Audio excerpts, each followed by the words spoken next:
anybody who tries to be somebody else, it's going to be a cheap imitation of the real thing. Mm-hmm. You know, I talked about the fact that that I have had a certain bent, a certain calling, a certain wiring from the time I was born. When I stand in front of an audience, Mike, it is my desire to make them laugh so hard they will need medical attention. And then in the process of them, before they can get medical attention, to provide the kind of content that heals so many of the problems they're facing in everyday life. So to speak. I wrote down these notes: speak from your passion, speak from your knowledge. I'll tell you another story concerning this passion and knowledge business. I was asked to speak at a exposition. Have you ever spoken at one of those expositions where there's little booths everywhere, Yes. and they have a stage at the end and nobody listens Nobody's to what listening. nobody's listening. Yeah. There's noise everywhere, there's distractions everywhere. And I was asked to speak at that. As I came in the building, there was a man demonstrating pots and pans, some special kind of pot and pan that people should use. You can remember the ShamWow guy? Yeah. Yeah, little microphone, and he's all into it demonstrating. And there's a little crowd of people there, but I drifted away, and those people drifted away, and then I went and gave my speech. On the way back, for some reason, I was attracted to what was going on there again, went back, and the dynamic was different, but I couldn't put my finger on it. The people stayed, the speaker was saying the same things, doing the same demonstrations. And so because I am a student of communication, I stayed. And when he was done, I discovered what the difference was. When I first came in, I was hearing a man hired to give that presentation, that demonstration. When I left, I was listening to the man who developed those pots and pans and owned the company.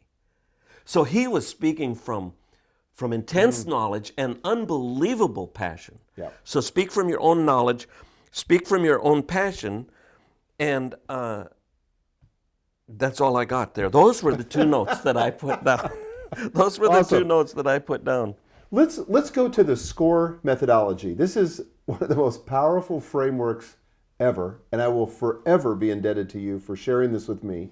So could you just kind of give us an overview of the SCORE methodology and maybe start with why you developed this methodology and then elaborate on it? Okay, I developed the methodology because I had read books written by my heroes, some of the best communicators that I had ever experienced in my own life.